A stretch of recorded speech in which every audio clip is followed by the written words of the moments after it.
এখানে ভোটে হেরেও বিজেপি মনে করছে আমি ভিশন টক্সে আপনাদেরকে সবাইকে স্বাগত। এমন আস্ফালন করে বেড়াচ্ছে। আজকের আলোচনা প্রধান এবং অত্যন্ত গুরুত্বপূর্ণ আপনি ভোটে জিতেছেন, বিষয় হলো বিধায়ক হুমায়ুন কবিরের বিরুদ্ধে কিন্তু এফআইআর দায়ের হওয়ার ঘটনা।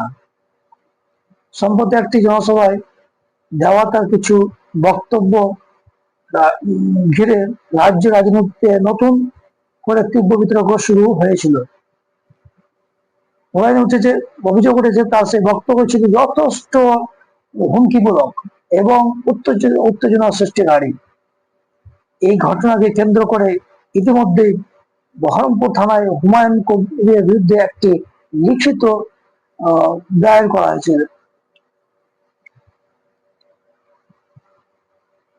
একটি যুবক মোর্চা কর্মী এবং একটি সামাজিক সংগঠনের পক্ষ থেকে এই আইনি পদক্ষেপ নেওয়া হয়েছে। অভিযোগকারীদের দাবি, এই ধরনের দায়িত্ব জ্ঞানহীন বক্তব্য এলাকার আইন শৃঙ্খলা পরিস্থিতির উপর মারাত্মক ইতিবাচক প্রভাব ফেলতে পারে। বিষয়টি খতিয়ে দেখতে অবিলম্বে প্রয়োজনীয় আইনি ব্যবস্থা নেওয়া উচিত। অন্যদিকে ঘটনার সামনে আসার পর থেকে রাজ্যে রাজনৈতিক মহলে শুরু হয়েছিল তীব্র বিজেপি মনে করছে আমি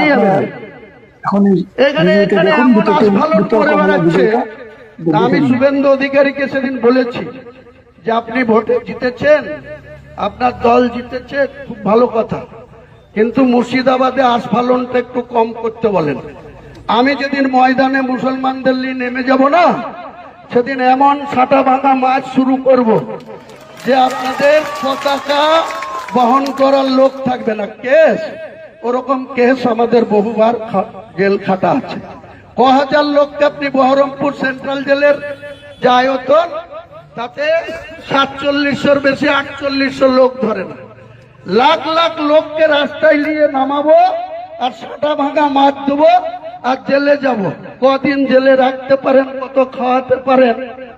আমার লিমিট যেদিন ক্রস হয়ে যায় না, আর মাথা যেদিন টাওয়ার গরম হয়ে যায়, সেদিন আমি ও এসপিও বুঝবো না, ও চিফ মিনিস্টারও বুঝবো না, আর কে কোথায় থাকলো আর কে কোথায় থাকলো না। বিধায়ক হুমায়ুন কবিরের সেই বক্তব্য, এই বক্তব্য কেন্দ্র করে মূলত তার বিরুদ্ধে এফআইআর দায়ের বিষয়টি সামনে এসেছে।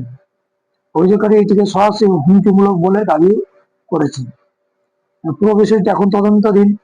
আইন অনুযায়ী এই অভিযোগে এখন সাধারণ মানুষের হিসাবে আপনার কি মনে হয় হুমায়ুন কবিরের বক্তব্য কি কেবল একটি রাজনৈতিক ভাষণ, নাকি আইনি দৃষ্টিতে এটি সত্যি আপত্তিজনক?